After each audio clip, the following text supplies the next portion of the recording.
નમસ્કાર દર્શક મિત્રો, @ગુજરાતમાં આપનું સ્વાગત છે। ગુજરાતમાં વરસાદે તબાહી મચાવ્યા બાદ હવે પાણી ઓસરી રહ્યા છે। જામનગર, વડોદરા, ખંભાળિયા, મોરબી સહિતના વિસ્તારોમાં સ્થિતિ સુધરી રહી છે। શુક્રવારે કચ્છ અને દેવભૂમિ દ્વારકા જિલ્લાને બાદ કરતા સમગ્ર ગુજરાતમાં છૂટોછવાયો વરસાદ પડ્યો હતો। ઘણા ગામો હજુ પણ સંપર્ક વિહોણા છે। કેટલાક હાઈવે પર પાણી ભરાઈ જતા વાહન વ્યવહાર પણ ઠપ થયો છે। રાજ્યમાં કુલ 130 જળાશયોમાં પાણી ભરાવાને કારણે આસપાસના વિસ્તારોમાં હાઈ એલર્ટ આપવામાં આવ્યું છે। State emergency operation centre Gandhinagar દ્વારા આપવામાં આવેલા આંકડા અનુસાર એક જ તાલુકા મુન્દ્રામાં મહત્તમ 26 મિલીમીટર વરસાદ જ પડ્યો હતો। પાટણ વેરાવળમાં 18 મિલીમીટર, દ્વારકામાં 16 મિલીમીટર થતાં દાંતીવાડા અને અંજારમાં 15 મિલીમીટર વરસાદ પડ્યો હતો। કુલ 54,346 લોકોનું સ્થળાંતર કરવામાં આવ્યું હતું, જેમાં સૌથી વધુ સ્થળાંતર વડોદરા જિલ્લામાંથી થયું છે। કુલ 5,124 લોકોનું રેસ્ક્યુ કરવામાં આવ્યું હતું, જે પૈકી મહત્તમ વડોદરામાંથી 1,556 લોકોનું રેસ્ક્યુ કરાયું હતું।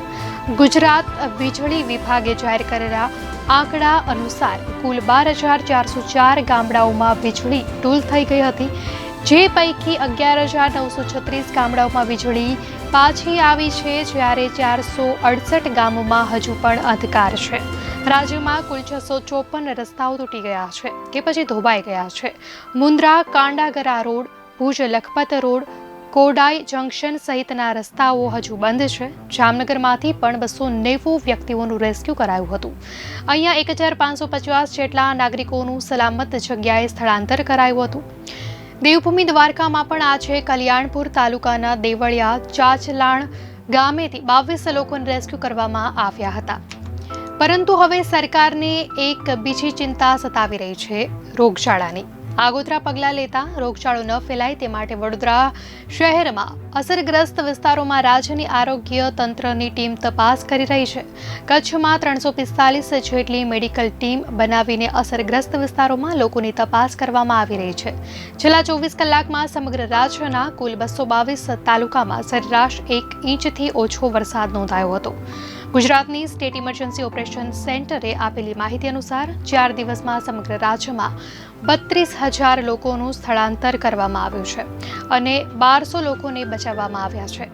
ભયાનક પૂરનો સામનો કરી ચૂકેલા વડોદરા શહેરમાં સ્થિતિ ધીમે ધીમે પૂર્વવત થઈ રહી છે। પૂરની સ્થિતિ ગંભીર બનતા મુખ્યમંત્રી ભૂપેન્દ્ર પટેલે જિલ્લાની મુલાકાત લીધી હતી અને અધિકારી સાથે બેઠક કરી હતી। તેમણે ખંભાળિયાના કણઝાર ચેકપોસ્ટ ખાતે અસરગ્રસ્ત વિસ્તારના લોકો સાથે મુલાકાત કરી હતી।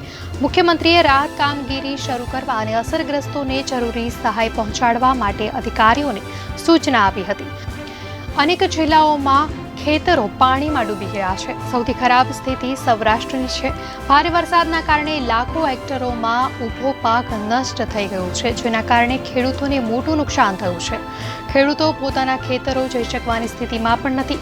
ખેડૂત આગેવાનોએ સરકારને વિનંતી કરી છે કે રાજ્યમાં ખેતરોમાં ડ્રોન કેમેરાથી સર્વે કરાવવામાં આવે, જેથી કેટલું નુકસાન થયું છે તેનો અંદાજો લગાવી શકાય। તેમણે મુખ્યમંત્રી કિસાન સહાય યોજના અંતર્ગત ખેડૂતોને સહાય ચૂકવવામાં આવે તેવી પણ માંગ કરી છે।